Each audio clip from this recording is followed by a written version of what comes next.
The afternoon sun filtered through the paint-stained windows of Riverside Community Center, casting golden squares across the floor where Claire Bennett sat, surrounded by her students' artwork.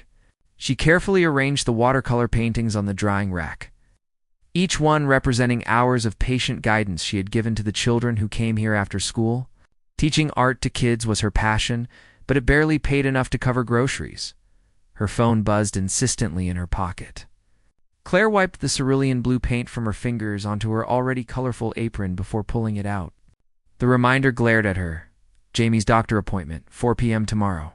She needed someone to cover her evening shift at the Copper Kettle Cafe, or they would lose this appointment they had waited 3 months to get. Claire quickly composed a text to her friend Rita, who often helped with shift swaps. Emergency tomorrow afternoon. Can you take my 3 to 9 shift? Jamie has that specialist appointment finally. We'll owe you big time. She hit send and returned to cleaning up the art supplies, her mind already calculating which bills could wait another week. Across the city, in a glass-walled conference room on the 40th floor of Horizon Tower, Theodore Morrison stood before a presentation screen filled with complex data charts. His company had revolutionized cloud computing, and tomorrow they were launching their most ambitious project yet. 15 executives sat around the polished table, hanging on his every word. His phone vibrated. Theo normally ignored calls and texts during meetings, but something made him glance at the screen. An unknown number had sent a message about an emergency shift and a specialist appointment. He frowned slightly. Wrong number, obviously. But the desperation in those words resonated with something deep in his memory. Mr. Morrison, shall we continue with the security protocols? His chief technical officer prompted. Theo held up one finger, surprising everyone in the room. He never interrupted meetings for personal matters. His fingers moved across the screen. I think you have the wrong number, but I hope everything works out with the appointment. Claire was organizing paintbrushes when her phone chimed. She expected Rita's cheerful agreement, but instead found a message from an unfamiliar number. Heat rushed to her cheeks as embarrassment flooded through her. She must have grabbed the wrong contact in her rush. I am so sorry, she typed quickly. That message was meant for someone else. Completely my mistake. She cringed, imagining some random stranger confused by her problems. Theo read her apology and found himself typing back instead of returning to his presentation. No apology necessary. I hope you find someone to help with your shift. Specialist appointments are important. He could not explain why he was continuing this conversation with a stranger, when his company's future hung in the balance. Victoria Chen, his assistant, caught his eye through the glass wall, tapping her watch meaningfully. The board members were scheduled to arrive in 20 minutes for the final approval meeting. Theo nodded acknowledgement, but kept his attention on his phone. Claire stared at the unexpected kindness from a wrong number. Most people would have simply ignored her message or sent a brief reply. Thank you for understanding. It has been one of those impossible days where everything goes wrong at once. The words appeared on Theo's screen, and he felt an unexpected connection to this stranger's struggle. His own teenage years had been filled with impossible days after his father died, leaving his mother to raise him alone while battling her own health issues. Those memories had driven him to succeed, but they had also left him isolated in a world of wealth and power where genuine human connection felt increasingly rare. Oh. Those days are the worst, he responded. What kind of specialist, if you don't mind me asking? Claire hesitated before answering. She did not normally share personal information with strangers, but something about this person's tone felt safe. My younger brother Jamie, he has been having severe headaches and vision problems. We finally got an appointment with a neurologist, but I work 2 jobs and cannot miss this shift without risking my position. Theo felt his chest tighten. How old is your brother? 16. I have been his guardian since our parents passed away 4 years ago. The words hit Theo harder than expected. This woman was raising her teenage brother alone while working multiple jobs, sacrificing her own life to care for family. It mirrored his mother's sacrifice, and something shifted in his perspective. All the meetings and product launches suddenly felt less urgent than helping this person he had never met. Victoria appeared in the doorway, her expression urgent. Mr. Morrison, the board is gathering. We need you for the final presentation. Theo held up his hand, still focused on his phone. Give me 5 minutes. Victoria's perfectly shaped eyebrows rose, but she retreated without argument. Where do you work? Theo typed. Your evening job. Claire felt uneasy sharing details with a stranger, but found herself answering anyway. The Copper Kettle, downtown on Riverside Avenue. It is a small cafe, but the tips help with Jamie's medical expenses. Theo knew the area, a modest neighborhood far from his penthouse and office. What time is your brother's appointment? 4 o'clock tomorrow afternoon? I have been trying to find coverage all week, but everyone's schedules are full. Theo made a decision that would have shocked anyone who knew him. What if you did not have to worry about the shift? What if someone covered the cost of missing work so you could take your brother to his appointment? Claire's hands froze over her phone. I do not understand. Who are you? Someone who knows what it is like to struggle with impossible choices, Theo replied, and someone who has the means to help. That is incredibly generous. But I cannot accept money from a stranger. Claire's pride warred with her desperation. Then do not think of it as accepting money, Theo wrote. Think of it as someone paying forward the kindness they wish they could have given their own mother years ago. Claire sat down heavily on one of the small chairs in her classroom, her vision blurring with unexpected tears. The kindness of this stranger, whoever they were, touched something deep inside her heart that had been numb for so long. Why would you do this for someone you do not even know? She asked. Theo looked around the conference room at the executives waiting for him, at the empire he had built, at the success that had brought him everything except meaning. Because maybe the universe puts people in our path for a reason, even through wrong numbers. Before Claire could respond, another message appeared. My name is Theodore Morrison. Most people call me Theo. I run a tech company here in the city. Let me help you with tomorrow, please. Claire's fingers trembled as she searched the name on her phone. Her eyes widened as articles and photos filled her screen. Theodore Morrison, billionaire entrepreneur, founder and CEO of Horizon Technologies. She was texting with one of the most successful men in the country. Her phone rang, startling her. It was the unknown number. With shaking hands, she answered. Hello, Claire, came a warm, deep voice. I hope you do not mind that I called. I wanted you to know this offer is genuine.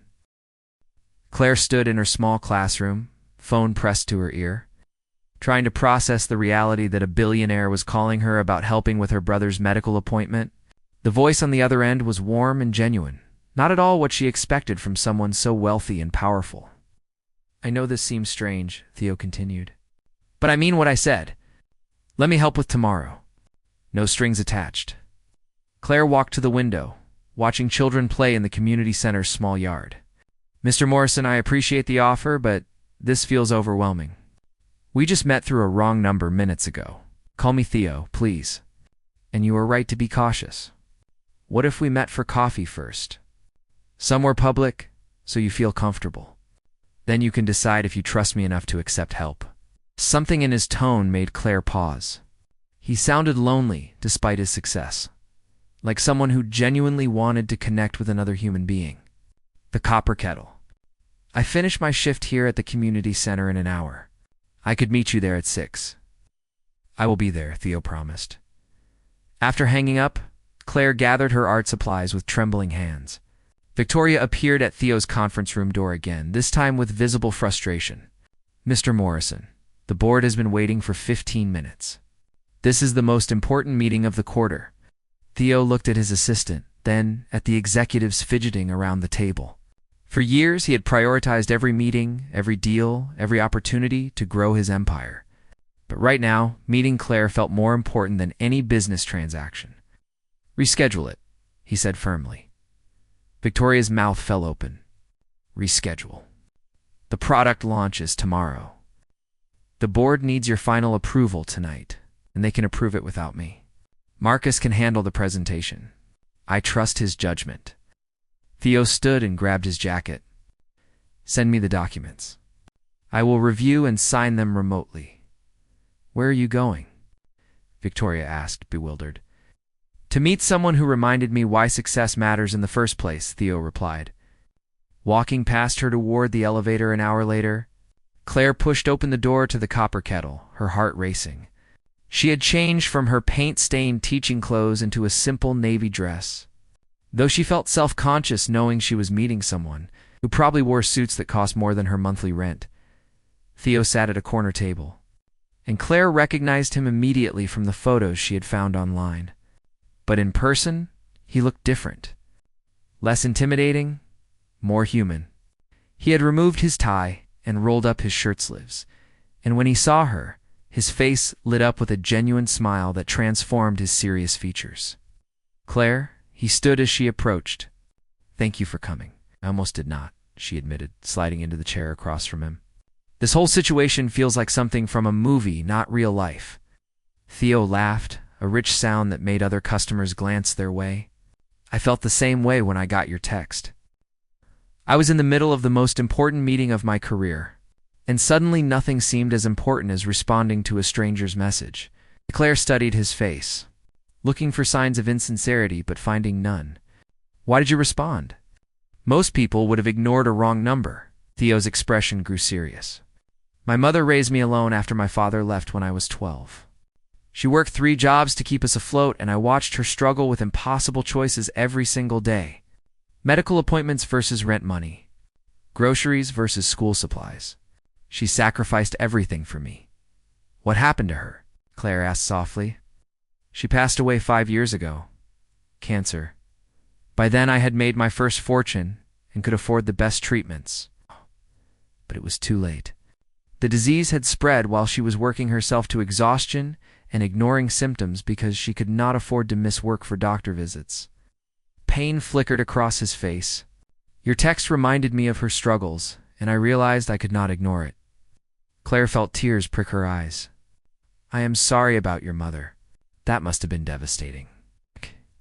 "It shaped everything I became," Theo said. "But success feels hollow when you have no one to share it with. I built this empire thinking it would make me happy, but mostly I just feel isolated." "Isolation is lonely," Claire agreed. "Even when you are surrounded by people who need you. Jamie depends on me for everything, and I love him more than anything. But sometimes I feel like I am drowning. Like one more problem will pull me under completely." Their coffee arrived, delivered by Linda, Claire's coworker, and the cafe owner. The elderly woman's eyes widened when she recognized Theo from news articles. "Claire, honey, I did not know you knew Mr. Morrison." "Just met, actually," Claire said, blushing. "Through an unusual circumstance." Linda patted Claire's shoulder knowingly. "Well, any friend of Claire's is welcome here. She is the hardest worker I have ever employed. Never complains, always shows up, even when I know she is exhausted." After Linda walked away, Theo leaned forward. "Tell me about Jamie. What has been happening with his health?" Claire wrapped her hands around her coffee mug, grateful for its warmth. "He started getting headaches about 6 months ago. At first we thought it was stress from school or too much screen time. But they got worse, and then he started having vision problems. Blurred sight, sometimes seeing double. Our regular doctor referred us to a neurologist, but the wait list was 3 months long. And tomorrow is finally the appointment," Theo finished. "Yes, I am terrified of what they might find, but I am also desperate for answers. Jamie is so young. He should be worrying about grades and friends, not whether he has something seriously wrong with his brain." Theo reached across the table and gently covered her hand with his. The gesture felt natural, comforting. "Whatever the neurologist finds, you will face it together. And you do not have to face it alone anymore." Claire looked at their joined hands, feeling a connection she had not experienced since her parents died. "You really mean that, do not you? This is not just some wealthy person's guilt or charity project. This is me recognizing someone who understands what real struggle means," Theo said. "And maybe finding someone who sees me as a person, not just a bank account or a business opportunity." They talked for 2 more hours, long after their coffee grew cold. Theo told her about building his company from a tiny apartment. Coding 18-hour days, surviving on instant noodles and determination. Claire shared memories of her parents, the car accident that took them, the sudden responsibility of becoming a guardian at 24. "I had to learn everything instantly," Claire explained. "How to cook real meals, help with homework, manage a household budget. I gave up my plans for graduate school in fine arts, but I would not change it. Jamie is my family, and family means everything. That is exactly what my mother used to say, Theo replied, his voice thick with emotion. Family means everything. She would have liked you, Claire. As the evening grew late, Theo walked Claire to her car, an old sedan with a dented fender. He did not comment on its condition, instead asking, "What time is Jamie's appointment tomorrow?" 4 o'clock at Riverside Medical Center. I'll pick you both up at 3:15. That gives us time to get there comfortably. Claire started to protest, but Theo held up his hand. Please let me do this. Not as charity, but as someone who wants to help. As a friend, we just met, Claire reminded him. Sometimes the best friendships start unexpectedly, Theo said. Like through wrong numbers. Claire smiled despite her reservations. Okay, but only if you let me buy you coffee next time. Deal, Theo agreed, his heart lifting at the words, next time, see you tomorrow. Claire, as she drove home through the darkening streets, Claire felt something she had not experienced in years. Hope. Not just for Jamie's health, but for herself. Maybe the universe had sent that text to the wrong number for exactly the right reason, back at his penthouse. Theo stood at the floor-to-ceiling windows overlooking the city lights. His phone buzzed with messages from Marcus and Victoria about the board meeting and product launch. But for the first time in his career, work felt secondary. He had found something more valuable than any business deal. He had found genuine human connection with someone who saw him. It's not his fortune. Tomorrow would bring challenges and uncertainty about Jamie's health. But it would also bring the chance to see Claire again, to continue building whatever this unexpected relationship was becoming. Sometimes wrong numbers led to exactly the right people. The next afternoon, Theo arrived at Claire's modest apartment building precisely at 3:15. Driving himself in a sleek silver car that looked out of place among the older vehicles in the parking lot, Claire watched from her third floor window as he stepped out, dressed more casually than yesterday in dark jeans and a simple button-down shirt. He was trying to fit into her world. And the gesture touched her heart.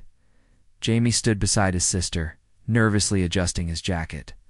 The teenager looked pale, dark circles under his eyes from another night of headaches. Are you sure about this guy? He asked for the third time.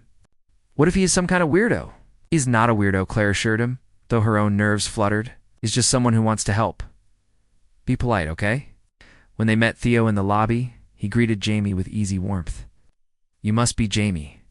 Your sister told me you are an amazing musician. What instrument do you play? Jamie's suspicious expression softened slightly. Guitar mostly, some piano. How did you know I'd play music? Claire mentioned it. She is very proud of you. Theo held the door open for them. I tried learning guitar once, but gave up after 2 weeks. My fingers could not handle the strings.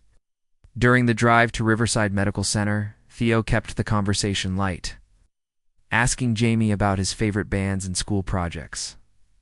Claire watched the interaction from the passenger seat, noticing how naturally Theo connected with her brother. He did not treat Jamie like a child or talk down to him, instead engaging him as an equal. At the medical center, the waiting room was crowded with other patients. Claire checked in at the reception desk, her stomach knotting with anxiety. Theo sat between her and Jamie, his presence somehow making the sterile environment feel less intimidating. Claire Bennett, a nurse, called out 40 minutes later. Dr. Phillips will see Jamie now. Inside the examination room, Dr. Phillips was a kind-faced woman in her 50s who immediately put Jamie at ease.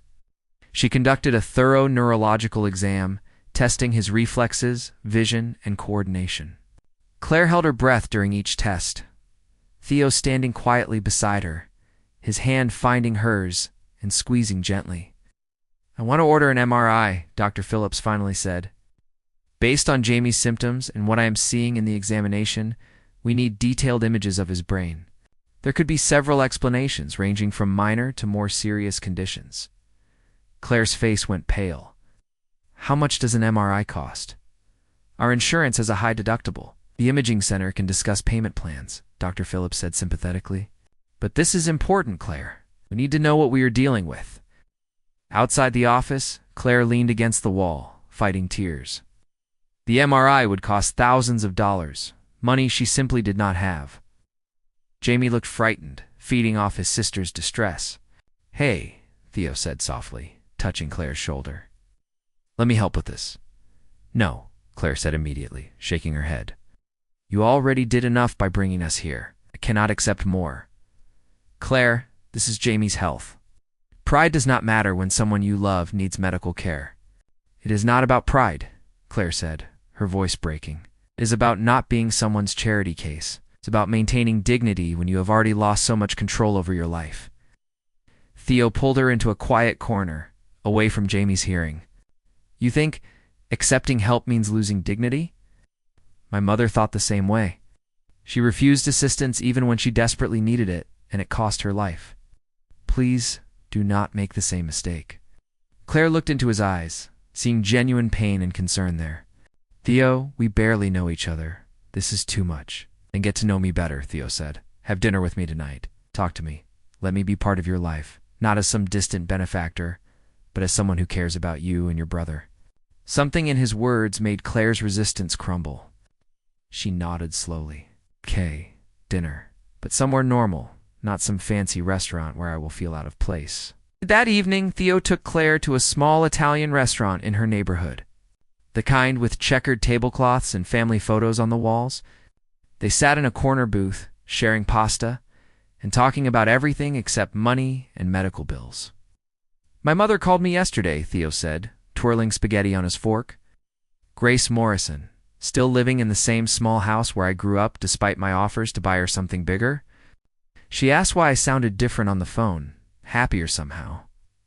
"What did you tell her?" Claire asked. "That I met someone who reminded me what matters in life? Yes. Someone real and honest who sees past the money and success to the person underneath."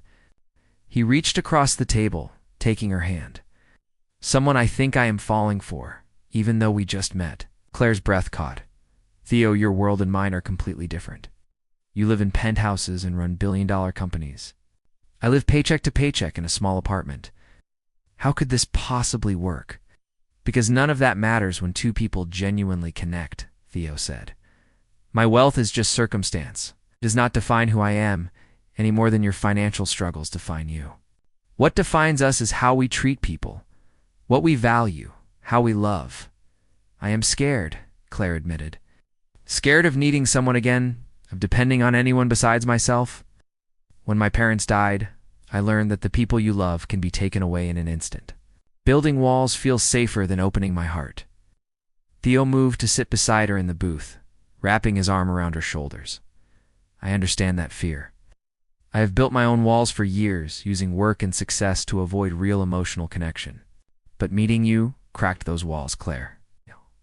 You make me want to be vulnerable again, to risk getting hurt, because the alternative is living half a life." Claire leaned into his warmth, feeling tears slide down her cheeks. "What if Jamie's MRI shows something terrible? What if I lose him too?" "Then we face it together," Theo said firmly. "I am scheduling the MRI for tomorrow, and I am paying for it. Not as charity, but because I care about both of you. Because in 2 days, you have become more important to me than anything in my business empire." Claire pulled back to look at him. "Why us? Why care so much about two strangers?" "Because you are not strangers anymore," Theo said, cupping her face gently. "Because when I look at you, I see someone brave and selfless who has sacrificed everything for family. I see someone who makes me want to be better, to use my resources for real purpose instead of just accumulating more wealth." "I do not know how to do this," Claire whispered. "How to let someone in, how to accept help, how to believe in something good happening." "Then we learn together," Theo said, leaning closer. "One day at a time, one moment at a time." When he kissed her, soft and tentative, Claire felt her carefully constructed walls begin to crumble. She kissed him back, tasting hope and possibility, and the terrifying prospect of love after loss. Later, as Theo drove her home, Claire's phone rang. It was Jamie, staying with their neighbor Linda for the evening. "The headache is really bad tonight," her brother said, his voice tight with pain. "Worse than usual." Claire's heart clenched. "I am coming right now." At the apartment, They found Jamie in his darkened bedroom, curled up in pain. Theo took charge immediately, his voice calm and authoritative. "We are taking him to the emergency room." Now, at the hospital, doctors ran tests and administered pain medication. The physician recommended admitting Jamie overnight for observation and moving up the MRI to first thing in the morning. Claire sat by Jamie's hospital bed, holding his hand as he drifted into medicated sleep. Theo brought her coffee and a sandwich from the cafeteria, sitting vigil with her through the long night. "Thank you," Claire said quietly, around 3 in the morning, "for everything. For caring, for being here, for not running away from my complicated life." "Your life is not complicated," Theo said. "It is full of love and sacrifice and courage. What is what I see when I look at you, Claire Bennett? That is what I am falling in love with." Claire turned to him, tears streaming down her face. "I think I am falling in love with you too. And it terrifies me." "Good," Theo said, pulling her close. "The best things in life should be a little terrifying." As dawn broke over the city, they sat together in the hospital room. Two people from different worlds who had found each other through a wrong number. Whatever Jamie's diagnosis brought, whatever challenges lay ahead, they would face them together. Sometimes the wrong message sent to the wrong person turned out to be exactly right after all.